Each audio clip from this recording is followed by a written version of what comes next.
ازيكم يا حبايب المرفان عاملين ايه؟ شم نسيم وانتوا طيبين.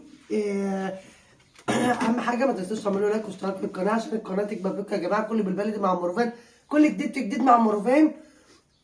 صباح كله شم نسيم. ده فطارنا يا جماعه. بس اهم حاجه ما تنسوش تصلوا على النبي يا جماعه عليه افضل الصلاه والسلام. هعمل لكم طبعا، انا عملت لكم فيديو الفطار اهو، والفيديو الجاي هيبقى فيديو الغدا، بس مش عارفه هو هينزل في شم النسيم ولا لا. فيديو الفطار النهارده يا جماعه فطير مشلتت.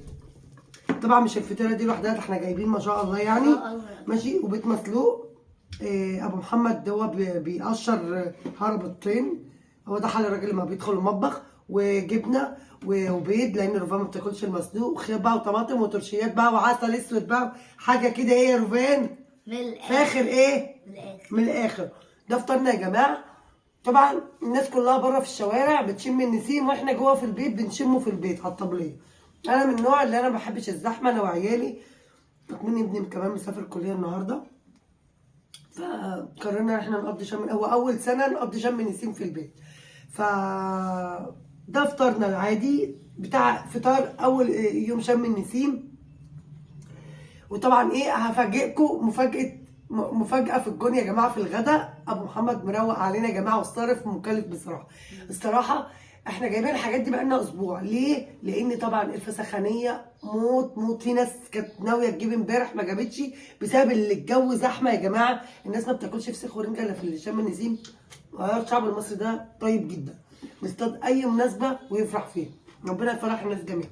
هنا بقى ده فطارنا يا جماعة. الجبنة طبعا ولادي واقفين كالعاده ورا الكاميرا مستنيين ان انا اخلص الفيديو عشان خاطر يقعدوا ياكلوا. عشان انتوا عارفين ولادي ما بيبينوش وكده.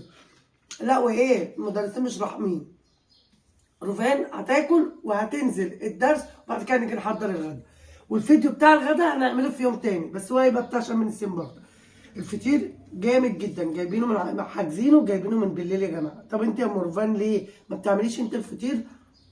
عملت مرتين قبل كده في شم النسيم، بس شابون السعاده يا جماعه. الفطير ده انا حاجزاه يعني معمول مخصوص.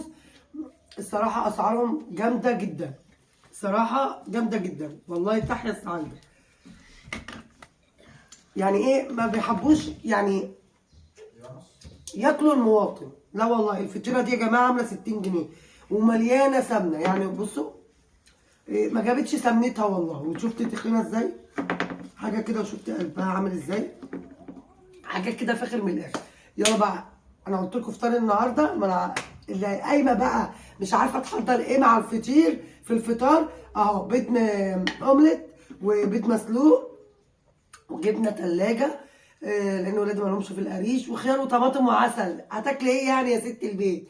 اوعي تكروتي اليوم ده يا جماعه. حاولي تجمعي ولادك وجوزك وكده واقعدوا على طبليه او سفره. احنا بنحب كله بالبلد يا جماعه. والواحد ما بيلاقيش لحظه زي دي تتجمعوا فيها. وزمان العائلات كلها متجمعين في الجناين. فكل شم نسيم وانتوا طيبين يا جماعه. بحبكم. يلا بقى عشان ناكل. يلا سيب ولادي واقفين ورا الكاميرا. بحبكم.